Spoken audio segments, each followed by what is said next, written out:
이런 것들이 좀 맞물려서 본다면 24년은 기대해봐도 되지 않을까. 2024년을 열어놓고 봤을 때 또 한 번의 매수 기회가 될 수 있겠다. 4분기 때 또 한 번 매수 기회가 온다라고 생각을 하는데,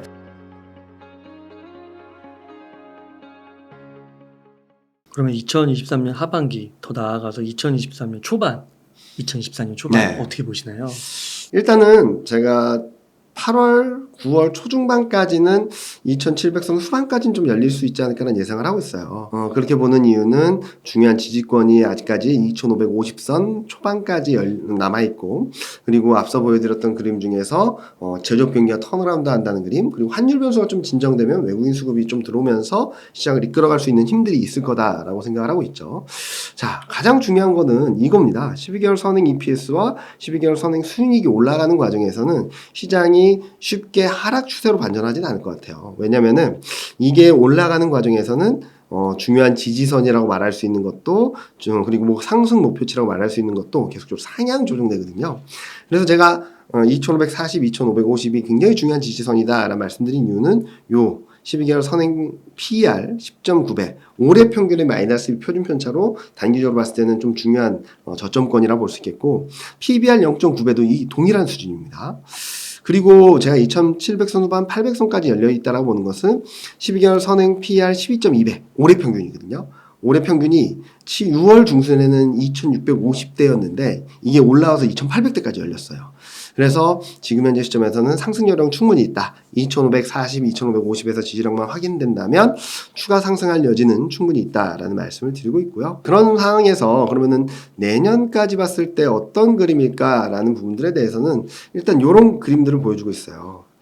3분기, 그러니까 8월 9월 초중반까지 좀 강한 반등이 나왔다가 4분기엔 좀 쉴 거라고 생각을 하고 있는데, 그렇게 보는 이유는 좀 확인해야 될 게 좀 많다라고 보시면 될 것 같아요. 그러다가 내년에는 본격적인 추세적인 상승, 즉 2021년 하반기부터 쭉 내려왔잖아요. 이때는 그냥 쭉 내려왔습니다. 그런데 추세 반전을 하는 과정에 있어서 올해까지는 뭐라 그러죠? 트레이딩 바이, 올라갈 듯 하면 내려오고 내려갈 듯 하면 올라가고, 그러면서 저점과 고점을 꾸준히 높여가는 그런 그림이 나타날 수 있고, 내년에는 바이 앤 홀드, 4분기 때 잘 사시면은 내년에는 그냥 들고만 계셔도 수익이 나는 구간이라고 생각하고 있거든요. 자, 그러면은 왜 4분기 때는 쉴까? 앞서 말씀드렸던 12개월 선행 EPS가 좀 꺾이거나 쉴 것 같아요.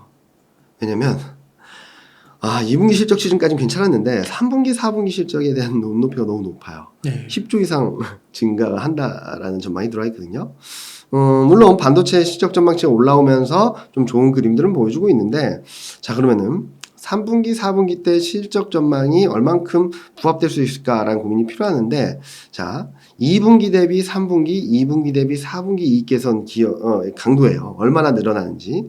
3분기에는 2분기 대비 11조, 4분기에는 2분기 대비 10조 이상 영업이익이 늘어난다는 전망이 들어와 있는데, 컨센서스에 가장 큰 게 유틸리티와 반도체입니다. 네. 4분기에는 반도체하고 유틸리티.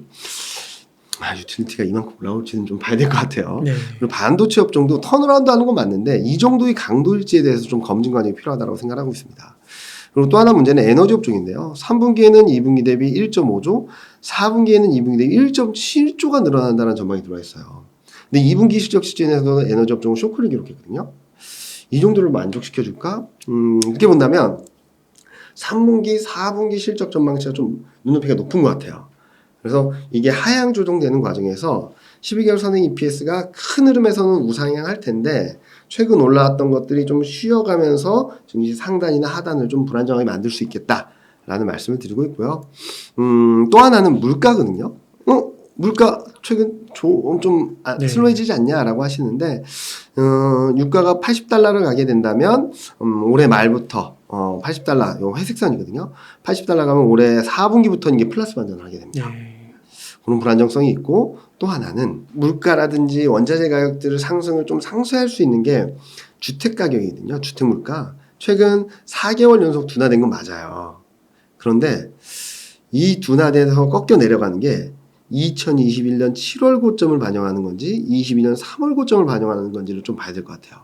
안타깝게도 7월 CPI에서 보면 주택 물가가 떨어지는 둔화되는 속도가 퉁 떨어지다가 떨어지는 폭이 좀 줄었어요.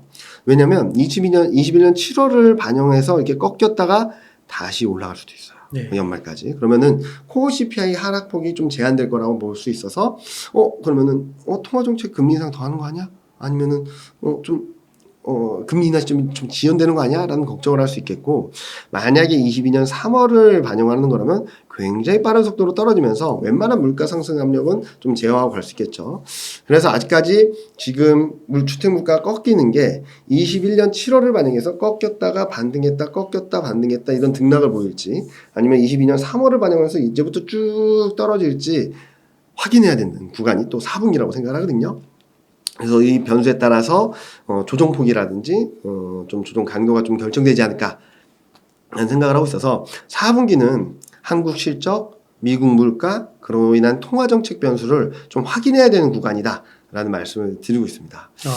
한편 내년은 왜 좋게 보냐. 네. 경기는 좋아지는데 금리는 인하한다는 시그널을 분명히 던져주고 있거든요. 네. 그렇기 때문에 경기 모멘텀 살아나고 유동성 모멘텀 다시 살아나는 구간으로 들어온다라는 측면에서 긍정적으로 볼 수 있겠고요. 그러면은 많은 분들이 걱정하신 게 어디 가니까 2000년 이후는 금리 인하는 증시 폭락이었는데 왜 금리 인하를 좋게 보냐라는 말씀을 하시는데요. 2000년 이후 금리 인하는 폭락은 맞아요. 근데 왜 금리 인하를 했냐? IT 버블, 금융위기, 코로나 사태. 즉 어마어마한 위기 대응을 하기 위해서 금리를 내린 거거든요. 근데 내년에는 위기가 올까? 금융위기에 버금가는 위기가 올까? 코로나 사태에 버금가는 위기가 올까? 그 정도까지는 아닐 거라고 생각하는 거죠. 그렇게 본다면 일정 부분 이 그림은 보신다 하더라도 물가만 2%대로 가면 과도하게 올라와 있는 기준금리를 정상화하겠다라는 의미거든요. 경기와 상관없이. 그러면은 경기 괜찮은데 왜 금리 인하냐? 지금까지 물가 때문에 금리 인상을 했지 경기가 좋아서 금리 인상을 한 건 아니거든요. 그래서 핵심 변수는 물가다. 네. 물가만 진정되면 경기 변수와 상관없이 기준금리를 정상화하려는, 그러니까 지금 보신 것처럼 2000년대 이후 3번의 금리 인하 사이클에서처럼 시스템 위기가 아닌 또 다른 의미에서 통화정책 정상화를 하는 과정이라고 본다면 90년대 초반, 중반, 후반 때처럼 가깝게는 2019년도 있습니다. 2019년에도 경기가 엄청 나쁜 것도 아니었어요. 그런데 통화정책 정상화 2.5로 가는 그림들을 보여주기 위해서 금리 인하를 펼쳤는데 그때는 증시가 굉장히 좋았죠. 이런 그림들이 나타날 수 있다고 보는 거죠. 그래서 지금 현재 시점에서는 내년 2024년은 경기도 살아나고 통화정책은 좀 더 완화적으로 가면서 시장 분위기에는 좀 더 긍정적인 영향을 주지 않을까. 또 대내적으로는 한국 이익 모멘텀이 50%가 넘거든요. 네, 2024년에는. 그리고 반도체 업황이 확실하게 턴어라운드하는 그림들을 보여주면서 한국 증시가 좀 더 매력적이지 않을까. 달러 인덱스도 약세 압력을 높여가고 원달러율도 좀 안정을 찾으면서 외국인 수급 개선도 충분히 가능하다.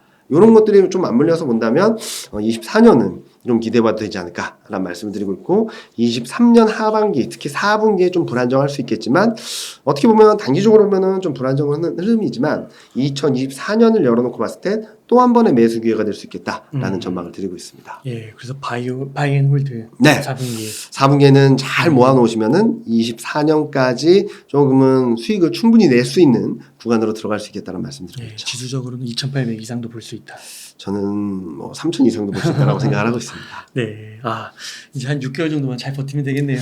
네, 올해까지는 되게 네. 피곤한 장세인 건 맞아요. 그러니까 네. 올라가는 것 같으면 내려와 있고 내려가는 것 같으면 올라가 있고 계속 이런 반복된 패턴이었거든요. 이런 것들을 좀 잘 버티시고 이런 변동성들을 좀 비중 확대하는 기회로 잘 삼아 놓으신다면 24년에는 충분히 수익을 거둘 수 있겠다는 전망을 드리고 있죠. 네. 그러면 이번에 섹터로 좀 들어가서 네. 반도체 좀 여쭤보고 싶은데 우리나라 대표 산업이 반도체인데요. 네. 턴어라운드 시점을 맞이했다는 이야기가 많습니다. 어떻게 시장 보시나요? 아까 말씀드렸던 것처럼 제조업 경기 턴어라운드를 이끌어가는 게 반도체인 건 맞는 것 같아요. 네. 아까 보여드렸던 것처럼 출하 증가율도 반도체가 세게 턴어라운드 하고 있고 재고도 그 감소를 하고 있죠. 특히 반도체 업종만 떼놓고 봐서 재고와 출하 증가율을 보면 2000년 이후, 그러니까 IT 버블 이후 최저점까지 떨어졌던 게 맞는데 여기서 급반등이 나오고 있거든요. 네. 가동률도 급반등을 하고 있고요. 자, IT 버블 이후 최저점까지 떨어졌을 때 흐름들을 보면 급반등이 좀 나오는 그림들이었어요. 플러스 반전할 때까지. 지금 2달째 반등을 하고 있는데 아직까지 올라갈 여지가 있다. 턴어라운드 하는 거 맞고 충분히 올라올 수 있는 룸이 남아있다라는 말씀을 드리는 거죠. 그래서 반도체 업황이 저점을 찍고 턴어라운드 하는 건 맞는데 그럼 뭐가 문제일까라고 보면은 턴어라운드 하는 속도나 강도, 거기에 따른 실적에 대한 고민들이 좀 필요할 것 같아요. 왜냐면은 요 회색선이 요 삼성전자에 대한 실적 컨센서스고 파란색, 이 짙은 파란색이 저희 애널리스트가 추정을 한 건데 시장보다 조금 낮게 추정을 하고 있거든요. 네. 턴어라운드 하더라도 그 속도나 강도가 그렇게 강하지 않을 수 있다. 그리고 하이닉스 같은 경우도 올해까지 적자 네. 예상이 되고 있어서 제가 아까 4분기를 조금 불안정하게 봤던 이유는 요 3분기, 4분기 실적이나 업황이 얼마나 빠르게 시장에서 기대한 것만큼 강한 반등, 강한 턴어라운드를 할 수 있을지를 좀 확인해야 되는 구간이다 라는 말씀을 드리고 있죠. 아, 그렇군요. 그러면은 현재 또 미중 갈등이 지속되고 있고 미국이 중국 첨단 기술 분야에 대해서 네. 규제를 하려고 하잖아요. 이게 국내 반도체 경기에 좀 미치는 영향은 없을까요? 일단은 심리적으로 굉장히 불안정한 흐름이겠죠. 네. 한동안 잠잠했던 대중국 제재가 다시 재개됐다는 점들은 시장이 불안정한 요인이긴 한데, 근데 그렇다고 해서 지금 제재가 나오는 것들이 뭐 당장 뭐 하지 말고 하라기보다는 24년부터 투자를 좀 제한한다라는 거거든요. 그렇게 본다면 당장 산업이나 업황이 턴어라운드 하는데 영향을 미치지는 않을 것 같고요. 내년도에 갔더라도 어떤 흐름을 보일지 좀 확인해야 되는 구간이다라고 생각하고 있습니다. 물론 불확실성 변수들이 남아있다라고 볼 수 있겠지만 실질적인 제재라든지 거기에 대한 여파가 들어오기까지는 시간이 좀 많이 남아있다. 반도체 업황이 턴어라운드 하는 과정에서 일부 폭을 좀 제한할 수 있다 하더라도 방향성 자체를 바꾸진 않을 거다라는 말씀을 드리고 있죠. 네, 요 그림상으로 봤을 때는 네. 조금 그 삼성전자의 영업이 컨센서스와 그 다음에 추정치가 조금 차이가 나긴 하지만 그래도 2023년 6월이 바닥이네요. 그쵸. 2020 진짜 바닥은 23년 1분기였다라고 보는 거고요. 네. 2분기부터는 바닥을 잡고 턴어라운드 하기 시작했는데 이제 3분기, 4분기 때 이 턴어라운드 하는 속도나 강도를 봐야 된다는 거예요. 방향성이라는 건 아니고 네. 방향성은 어느 정도 결정이 되어 있습니다. 네. 방향성 자체는 회복되는 그림인데 회복되는 과정에서 음. 시장에서 기대했던 거와 실질적인 회복 강도가 어느 정도 괴리가 있는지를 좀 확인해야 되는 구간이 4분기다라고 보는 거죠. 네. 그래서 제가 계속 말씀드리는 것 중에 하나가 내년을 좋게 볼 수밖에 없는 이유는 방향성은 어느 정도 결정이 돼 있는 것 같아요. 물가도 주택 물가를 중심으로 떨어지는 그림, 실적과 경기, 그런 제조업 경기 흐름들까지도 턴어라운드하고 올라오는 그림은 맞는데 올라오는 속도나 강도가 올해 4분기 때 기대한 만큼 들어올 수 있을지를 좀 확인하고 검증하는 과정이다 정도로 보시면 될 것 같습니다. 그럼 현재 시점에서 네. 반도체 투자 어떻게 해야 될까요?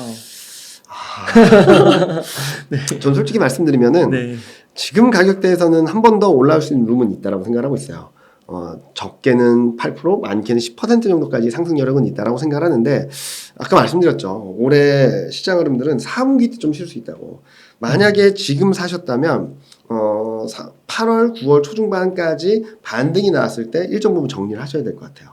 그러다가 이제 4분기 때 또 한 번 매수 기회가 온다라고 생각을 하는데 좀 긴 홈에서 보시는 분들이면 그냥 지금 가격대에서 왔다 갔다 할 때마다 뭐 반등이 있어도 내려가든 지금 가격대보다 낮아지면은 꾸준히 모아가셔도 된다라는 말씀드리고 있거든요. 저는 2016년, 17년하고 좀 비슷한 반도체 업황의 그림인 것 같아요. 2016년, 17년에도 2년 동안 코스피가 한 26% 올랐는데 반도체 업종지수가 100% 올랐거든요. 근데 이때도 비슷했습니다. 2016년에는 긴가민가 하면서 반등했다 쉬고 반등했다 쉬고 반등했다 쉬고 하다가 2016년 말 하반기 2017년부터 쭉 상승하는 그림들이 나타났었거든요.